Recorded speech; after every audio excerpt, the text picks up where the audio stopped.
Welcome to MasterCode. Episode 5, and today we're covering the attack surface that accounts for the majority of professional penetration testing work and virtually all of bug bounty hunting. Web application security. Every business on Earth has a web presence. Most of them have web applications. And most web applications have vulnerabilities. The web attack surface is massive, constantly expanding, and where the money is in professional security. This episode covers the OWASP top 10 vulnerabilities in depth, Burp Suite configuration and usage, SQL injection manual testing and automation, cross-site scripting with real payloads, insecure direct object references, broken authentication attacks, server-side request forgery, file upload bypass techniques, API security testing, JWT token attacks, and the complete methodology that professional web penetration testers use on real engagements. We're also going to touch on bug bounty basics because this is the legitimate path to getting paid for finding web vulnerabilities in real production systems. By the end of this episode you'll have a professional-level understanding of how web applications are attacked, which makes you significantly more capable at both offensive testing and building secure applications. Let's get into it. Web application testing has specific ethical and legal considerations that differ from other security domains. Let me be precise about these. Testing a web application without authorization is unauthorized computer access regardless of what vulnerabilities you find. The fact that you discovered a real SQL injection vulnerability does not make unauthorized testing legal. It makes it unauthorized access with a side of database access, which is significantly worse legally. The legitimate paths are clear. Bug bounty programs are programs where companies explicitly invite security researchers to test their applications and offer payment for valid vulnerability reports. HackerOne, BugCrowd, and Integrity host thousands of these programs. Read the scope carefully before testing anything. The scope document defines exactly which domains and functionality are in scope for testing. Anything outside that scope is unauthorized. Professional penetration testing operates with a signed contract that defines scope, rules of engagement, and what actions are permitted. This contract is your legal protection. Scope limits are not suggestions. Going outside a defined scope, even to find a critical vulnerability, is unauthorized access. If you find something out of scope during authorized testing, report it to the client immediately and stop. The data handling rule is absolute. If you encounter real user data during testing, you document that the vulnerability exists and report it. You do not download, copy, or retain any of that data. Accessing personal data without authorization violates privacy laws in most jurisdictions in addition to computer access laws. Bug bounty hunters who respect these boundaries get paid, get reputation, and build careers. The OWASP Top 10 is the most widely recognized framework for web application security risks. It's updated periodically by the Open Web Application Security Project based on real vulnerability data from thousands of applications. These 10 categories cover roughly 80% of what you'll find in real web application security assessments. Injection vulnerabilities, which include SQL injection, are consistently at or near the top of the list because they remain incredibly common despite being fully understood and preventable for decades. When an application passes unsanitized user input directly to an interpreter, whether SQL, Shell, LDAP, or XML, the attacker controls the interpretation. Broken authentication encompasses weak password requirements, insecure session management, exposed tokens, and credential stuffing vulnerabilities. Any flaw in how an application identifies who is making requests falls here. Sensitive data exposure is about data in transit and at rest. Unencrypted databases, API keys and source code, sensitive data in HTTP headers, personally identifiable information in log files. These findings often carry significant regulatory and legal consequences for organizations. Broken access control is now the most commonly found vulnerability in web assessments.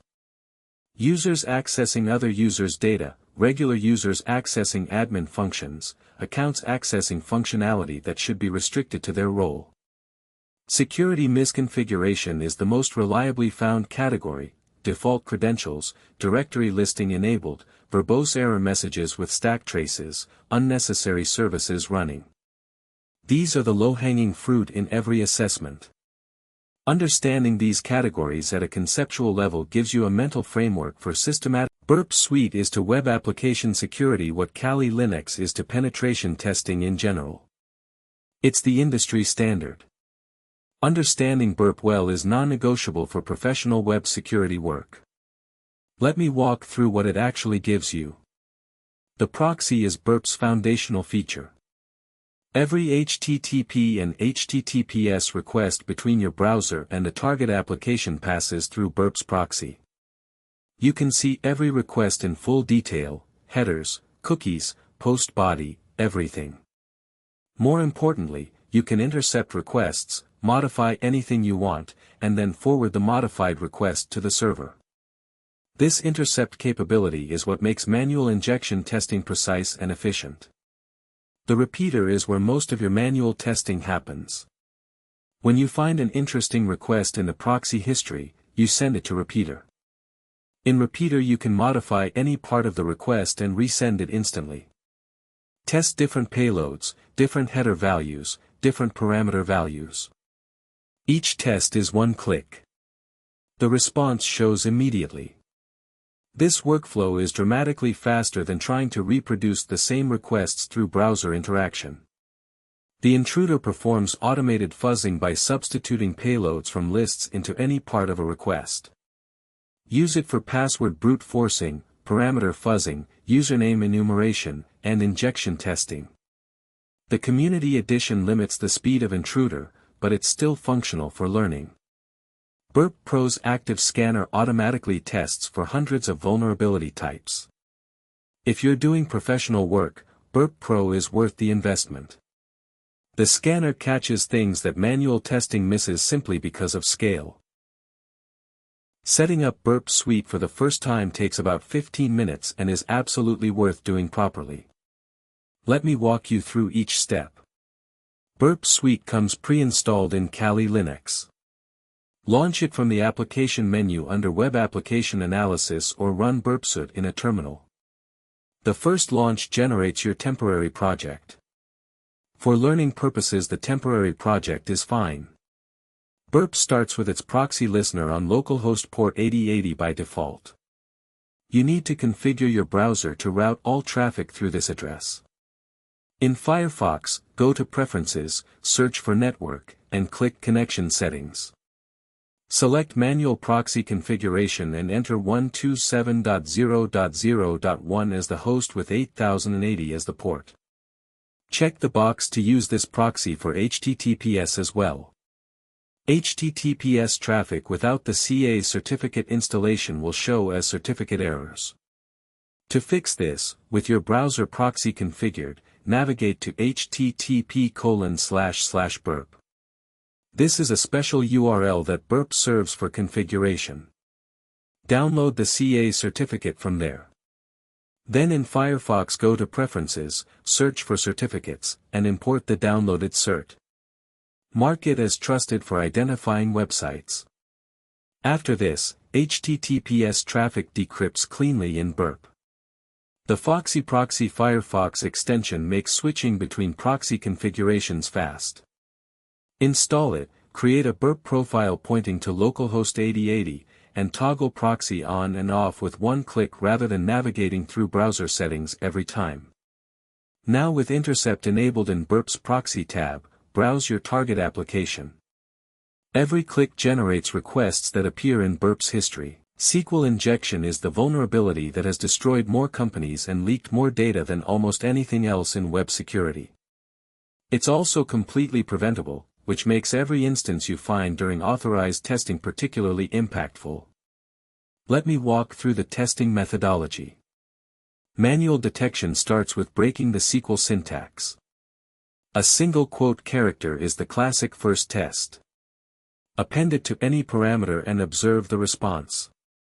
If the application returns a database error message like MySQL syntax error or ODBC SQL driver error, you've confirmed that user input reaches a SQL interpreter without sanitization. This is your first confirmation. Boolean-based testing is more reliable for applications that don't show error messages. Send two requests that should return the same data but with differing SQL conditions. And 1 equals 1 is always true, so should return normal results. And 1 equals 2 is always false, so should return empty or different results. If the application's response differs between these, you've confirmed Boolean injection. Once you've manually confirmed injection, SQLMap handles thorough exploitation. The --dbs flag enumerates all databases the current user can access.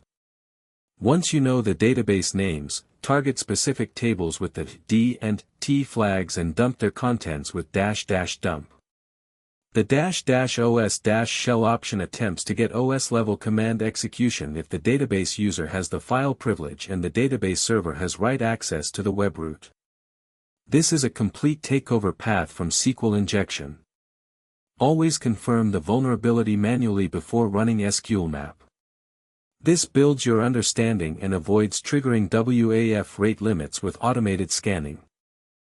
Cross-site scripting, XSS, is one of the most widely found and widely misunderstood vulnerabilities in web applications. Let me explain the three types and why their impact differences matter enormously. Reflected XSS is the most common type you'll test for initially. A malicious script is embedded in a URL parameter. When an unsuspecting user clicks that link, the server includes the script in its response, and the user's browser executes it. The impact requires a victim to click a specially crafted link. This still enables credential theft, session hijacking, and social engineering attacks, but it requires delivering the link to victims. Stored XSS is significantly more dangerous. The malicious script is saved by the application, typically in a database. Whenever any user views the page containing the stored payload, it executes. A XSS payload in a comment field on a popular article affects every reader. A payload in a product review affects every shopper who views that product. One submission, unlimited victims. DOM-based XSS lives entirely in client-side JavaScript. The application reads data from the URL using JavaScript and writes it directly to the page DOM without server processing. The vulnerability exists in the JavaScript code, not the server response. It can be harder to detect with traditional scanning because the server never processes the malicious input. And blind XSS fires in places you can't directly observe, typically admin panels or internal logging systems. You submit a payload that loads an external resource from your server.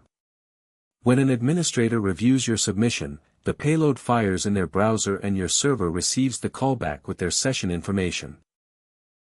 Testing for XSS requires a systematic approach across all user input points in an application. Let me walk through the payloads and methodology. The basic test payload is a script tag with an alert. If the alert dialog appears in your browser when you load the page with your payload, XSS is confirmed. But applications often filter or escape specific patterns. The IMG tag with an honor handler fires when the browser tries and fails to load a non-existent image. The SVG tag with an onload handler executes when the SVG element loads. These alternative payloads bypass filters that block script tags specifically. The JavaScript protocol handler and anchor tag ref attributes provides another injection vector. The broken attribute context payload, using a quote followed by greater than to escape an existing HTML attribute and inject new tags, handles cases where your input lands inside an attribute value rather than as raw HTML. Testing systematically means trying payloads in every input field, every URL parameter, every header that gets reflected in the response. Search boxes, name fields, comment boxes, URL paths, the referrer header, custom headers. The session theft payload demonstrates real impact to stakeholders beyond a simple alert box. The image constructor makes an HTTP request to your server with the victim's cookies appended as a query parameter. When your server receives that request, you have their session identifier and can log into the application as them. For blind XSS where your payload fires somewhere you can't see directly, XSS Hunter provides a hosted service that logs callbacks with full-page screenshots, cookies, and victim information when your payload fires. Insecure Direct Object Reference is currently the most commonly reported vulnerability in bug bounty programs and one of the most frequently found vulnerabilities in professional penetration tests. The concept is simple, but its prevalence suggests that many developers don't think about it systematically. When an application uses a direct identifier to reference a resource, whether an integer ID, a UUID, a file name, or a username, the question is whether it checks that the requesting user is authorized to access that specific resource before returning it. Many applications authenticate that the user is logged in but fail to verify that the logged-in user should have access to the specific object requested. The horizontal IDOR test is straightforward. If you're logged in as user 1042 and you request /API/profile, user_ID equals 1041, does the application return that other user's profile? If yes, that's IDOR. You've accessed data belonging to a different user of equivalent privilege level. Vertical IDOR involves accessing resources at a higher privilege level than your account should have.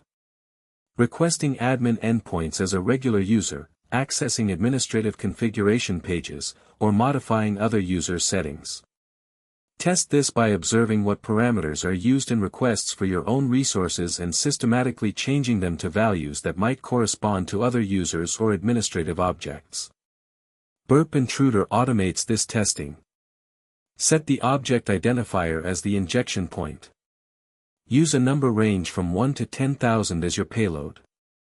Review responses with status codes other than 404. The ones that return data belong to real users or objects. This is exactly the kind of testing bug bounty hunters run systematically against API endpoints. Authentication is the front door of every web application, and weak authentication is a critical finding that directly leads to account takeover. Let me walk through the attack categories. Login brute force with Hydra attacks the username and password fields directly. The HTTP post form module handles form-based login. You specify the URL, the post data format with the injection markers, and the failure string that appears in unsuccessful login responses. Hydra then attempts every password in your word list automatically. Rate limiting and account lockout mechanisms defend against this. When you find a login without rate limiting during an authorized test, that's a reportable finding in itself even before you attempt brute force. The failure string detection is critical to configure correctly. The wrong failure string causes Hydra to misidentify failures as successes or vice versa. Look for a specific text in the failed login response that doesn't appear in the success response. Common examples are invalid credentials or login failed. HTTP basic authentication brute force targets the authorization header rather than a form. The HTTP GET module with authentication parameters handles this. Weak or guessable session tokens represent a different type of authentication vulnerability. If session tokens are short, based on predictable values like timestamps, or use sequential integer IDs, an attacker who can observe one valid session can derive or enumerate other valid sessions without ever knowing the associated password. The password reset flow is frequently the weakest authentication path. Short tokens, tokens that don't expire, tokens that can be enumerated, and tokens sent to predictable email addresses are all common weaknesses. Always test the complete forgot. Server-side request forgery is a vulnerability that gives attackers access to internal networks and services through the compromised server. It's become one of the highest impact vulnerabilities in cloud environments because of what it can access on cloud provider metadata services. The core mechanism is this: you find a feature where the application makes an HTTP request to a URL you control or influence. You change that URL to point at internal resources the server can reach but you cannot. The server fetches your specified URL and returns the response, giving you access to internal services that are firewalled from the internet. Finding SSRF entry points requires looking for any feature that fetches external content. URL preview features that show you a preview of a web page you enter. Image upload features that accept a URL and fetch the image server-side. PDF generation tools that render a URL you provide. Webhook configurations where you specify a URL that the application will call. Import features that accept an external URL as the source. Any of these could be vulnerable. The highest value SSRF target in AWS, Google Cloud, and Azure environments is the Instance Metadata Service. In AWS this is the address 169.254.169.254. This is a special link local address that every EC2 instance can reach but that is not routable from the internet. It provides instance configuration including IAM credentials that allow the instance to call AWS APIs. If you can make the server fetch this address via SSRF, you get the instance's IAM credentials. With those credentials you can access whatever AWS services that instance has permissions for, which is often very. Let me walk through SSRF testing methodology in detail so you can apply it systematically during authorized assessments. The first step is always confirming that SSRF exists and that you have out-of-band callback capability. Set up a listener on your attack machine using Python's HTTP server module. Then inject your IP address as the URL in the vulnerable parameter. If your listener receives a request, the server fetched your URL. SSRF is confirmed. This out-of-band confirmation is critical because many SSRF vulnerabilities don't reflect the response directly back to you. The server fetches the URL but you never see what it returned.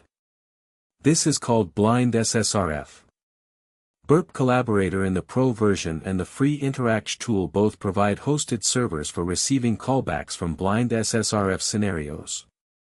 Once you have SSRF confirmed, explore the internal network. Try common internal addresses like 127.0.0.1 for localhost services, 192.168.x.x ranges for internal networks, and the cloud metadata endpoints. Check common internal service ports on localhost, Redis on 6379, Elasticsearch on 9200, internal admin panels on 8080, SMTP on 25. The response time difference between connected ports and closed ports helps you map what's running even when you can't read the actual response. The AWS metadata exploitation path is the most impactful SSRF finding possible. The first request to 169.254.169.254/latest/metadata/IAM/security credentials returns the name of the IAM role. A second request to that file upload vulnerabilities are among the most exciting to find and exploit because successful exploitation often leads directly to code execution on the server. The challenge is that applications implement filters of varying quality to prevent malicious file uploads. Your job as a tester is to bypass those filters. Content type bypass is the simplest and most reliable technique. The browser sends a content type header telling the server what kind of file you're uploading. Many servers trust this header completely. In Burp, intercept your upload request, change the content type from application/octetstream or image/JPEG to whatever the application expects, and send your PHP file with that accepted content type.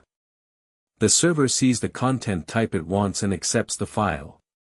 Double extension exploits misconfigured web servers that process files based on their extension. A file named shell.php.jpg has two extensions. Apache misconfigurations can result in the server processing both extensions and executing the PHP. The server picks the wrong extension to process, your code runs. Magic Byte spoofing exploits file type validators that check the file's content rather than its extension. JPEG files start with the bytes FFD8FF, GIF files start with the ASCII text GIF89A. Add these magic bytes to the beginning of your PHP web shell file. The magic byte check passes. If the server then attempts to process the file as PHP based on the extension, you have execution. Path traversal and filenames target servers that use the uploaded filename directly. Submitting a filename with directory traversal characters moves your file outside the intended upload directory into a web-accessible location where it can be required. A web shell is a script uploaded to a web server that executes arbitrary commands through HTTP requests. It's the persistent access mechanism after successful file upload exploitation. The minimal PHP web shell is just one line, opening PHP tag, the system function called with getSuperGlobal for the CMD parameter, closing tag. When this file exists on the server and is accessible via the web root, any HTTP request to that file with a CMD parameter executes that command on the server as the web server user. The web server user is typically www.data or Apache on Linux systems, which has limited privileges. But it's a foothold. From that foothold, you run your privilege escalation methodology. Finding your shell file after upload requires understanding where the application stores uploaded files. Check the response from your successful upload. Many applications respond with the URL to the uploaded file. If not, enumerate common upload paths, uploads, images, files, media. The shell access through URL parameters is limited compared to a full interactive shell. Command length restrictions, special character encoding, and lack of interactivity make complex operations difficult. The next step after confirming web shell access is always upgrading to a reverse shell. Construct a reverse shell payload, URL encode it, and pass it as the CMD parameter. Your Netcat listener catches the incoming connection and you have full interactive shell access. Then remove the web shell file from the server. Leaving web shells behind is a common mistake. They're accessible to anyone who finds them, not just you, and they're clear evidence of compromise in log files. APIs are the modern web application's attack surface. As applications increasingly separate front-end from back-end through REST or GraphQL APIs, the attack surface has expanded significantly. Many API vulnerabilities exist because APIs are developed with different security assumptions than traditional web applications, and because they're often less thoroughly tested. Finding hidden API endpoints is the first challenge. JavaScript files often contain endpoint references that aren't linked in the UI. Look through the application's JS files for string patterns that match API paths. Swagger and OpenAPI documentation, when publicly accessible, reveals the complete API schema including all endpoints, parameters, and expected data types. Common documentation paths include /API/docs, /swagger, /swaggerui.html, and /API/swagger.json. HTTP method testing is something many developers overlook. An endpoint might implement get securely but allow delete without authorization, or allow put with unexpected fields. Mass assignment through unexpected put or patch parameters is a classic API vulnerability. If you can submit a user update request that includes an isadmin or role field that the application sets automatically, you've escalated your privileges. JWT token testing covers the common implementation flaws. The algorithm none attack removes signature validation entirely.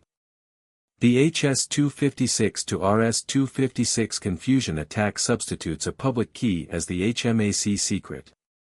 Weak secrets on HMAC-based JWTs are crackable with Hashcat or JWT Cracker.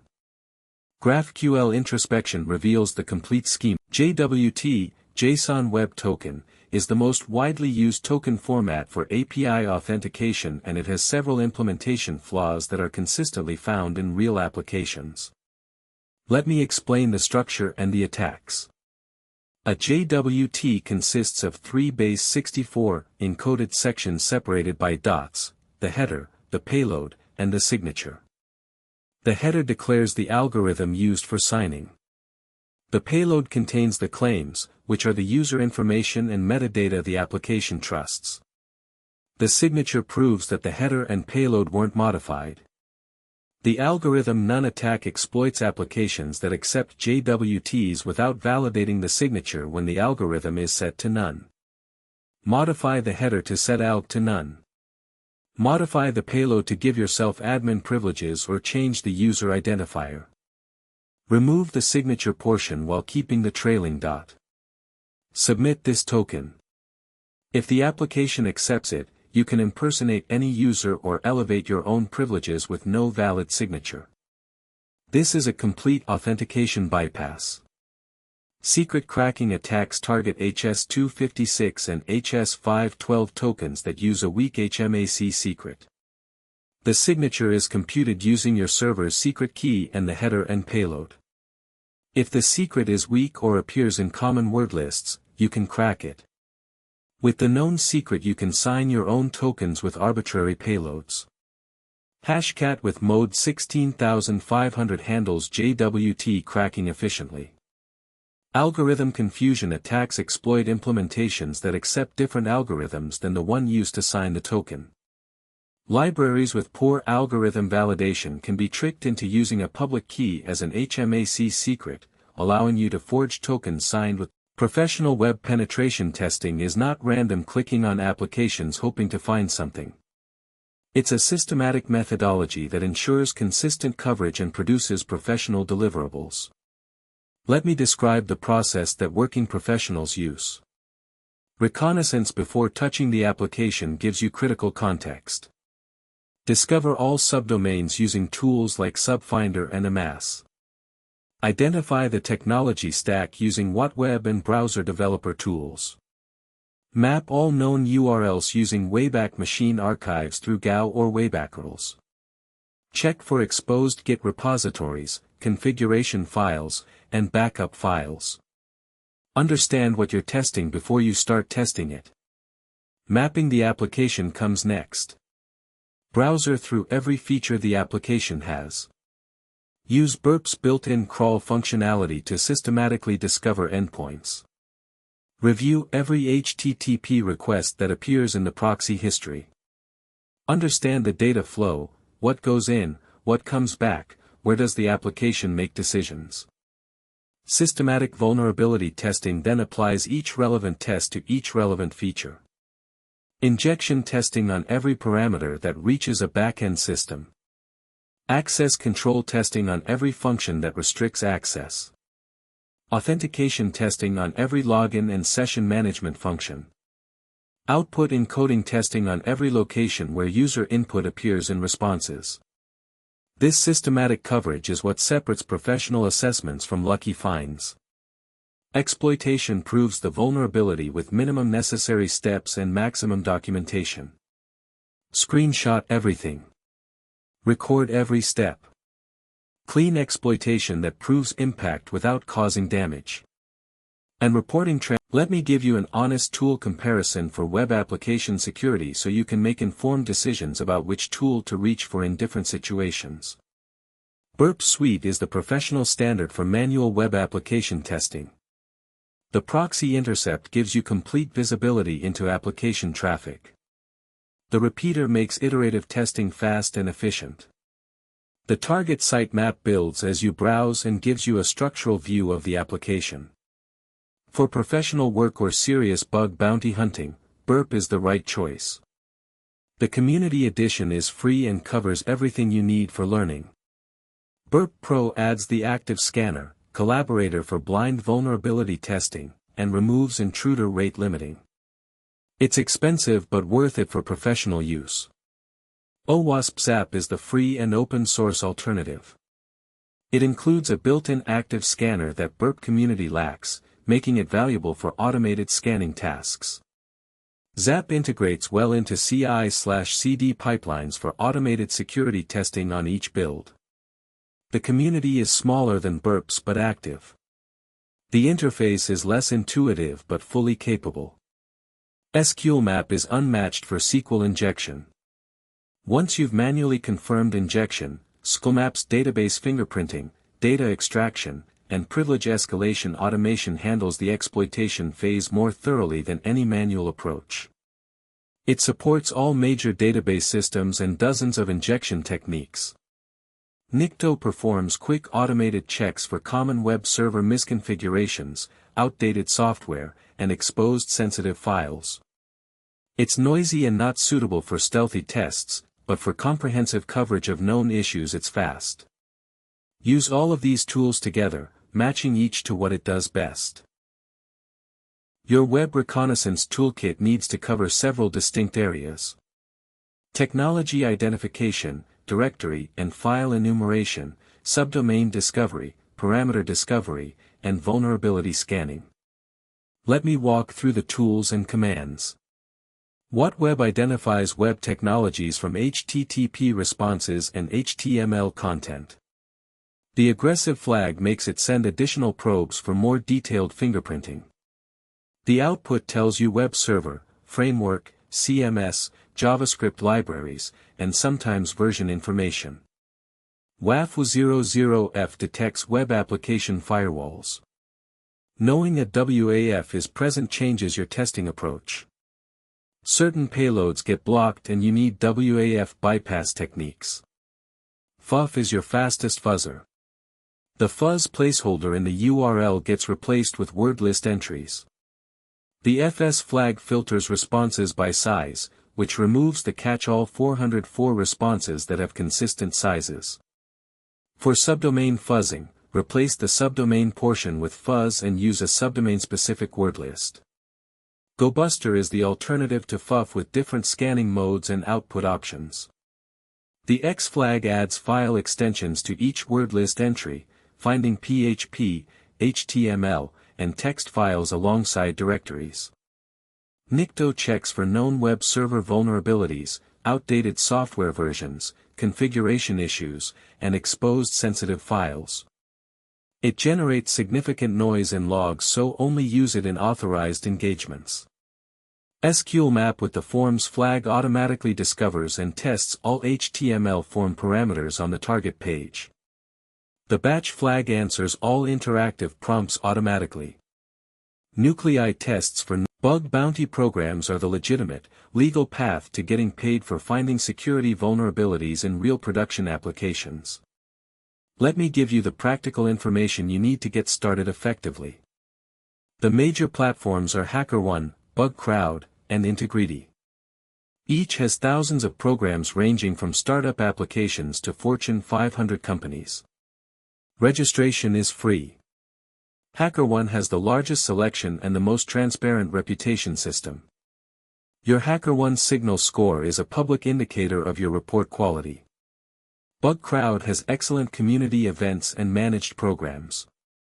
Integrity is strong in Europe and growing globally. Program selection strategy matters significantly for beginners. Programs marked as suitable for new researchers have wider scopes and more accepting triage teams. Programs with high maximum payouts attract heavy competition from experienced researchers. Start with programs in areas you know well, whether web applications, Android apps, or specific technology stacks. Read publicly disclosed reports before choosing a program. They show you what types of vulnerabilities get found and what the triage team accepts as valid.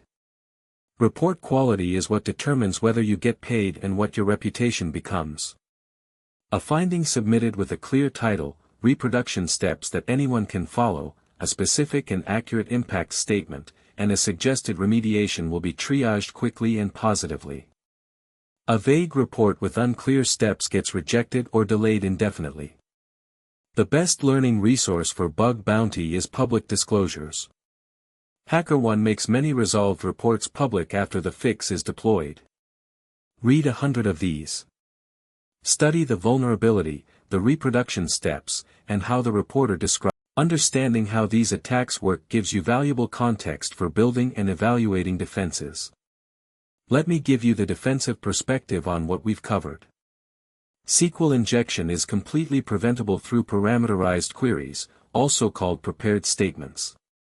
In a parameterized query, the SQL structure is defined separately from the data values. The database driver handles the separation, making it structurally impossible for user input to be interpreted as SQL syntax. This is not about filtering or escaping. Those approaches have edge cases and bypass techniques. Parameterized queries eliminate the vulnerability class entirely regardless of what the user submits. Your framework provides this capability. Use it. XSS prevention centers on output encoding. Every piece of user-supplied data that appears in an HTML page must be encoded for its specific HTML context before rendering. Data inside HTML tags needs HTML entity encoding. Data inside JavaScript needs JavaScript string encoding. The specific encoding depends on where the data appears. Modern front-end frameworks like React and Vue do this automatically by default through their template systems. When you work outside the framework's safe defaults, you reintroduce the vulnerability. IDOR is prevented by checking authorization on every resource access request. Not just whether the user is authenticated, but whether this specific authenticated user is allowed to access this specific resource. Every API endpoint that returns or modifies data belonging to a specific user, order, or object must perform this check. File upload security requires validating file type from the actual file content rather than the name or content type header. Episode 5 is complete and you've covered the most important attack surface in professional security work. OWASP Top 10, Burp Suite Setup and Usage, SQL Injection Testing with Manual Confirmation and SQLMap Automation, XSS with Real Session Theft Payloads, IDOR Testing Methodology, Broken Authentication Attacks, SSRF with Cloud Metadata Exploitation, File Upload Bypass Techniques, Web Shell Deployment, API Security including JWT attacks, and the complete professional web penetration testing methodology. This is the foundation you need for web application security work, whether that's professional penetration testing or bug bounty hunting. Your next step is practical application. Set up DVWA, the damn vulnerable web application, in your VM lab. It provides a controlled environment with intentionally vulnerable web functionality at adjustable difficulty levels. Work through every vulnerability category in DVWA at the low security level first, then medium, then high. Then move to the web challenges on HackTheBox and TryHackMe. Then consider starting on public bug bounty programs with wide scopes. Episode 6 covers professional hacking tools in depth. We're going beyond the basics into the advanced usage of MAP, Metasploit, Burp Suite, Wireshark, and the specialized tools that professional red teams use daily. The Toolkit episode. Subscribe so you catch it. And if this episode gave you real value, a like and comment genuinely help this channel grow. See you in episode 6.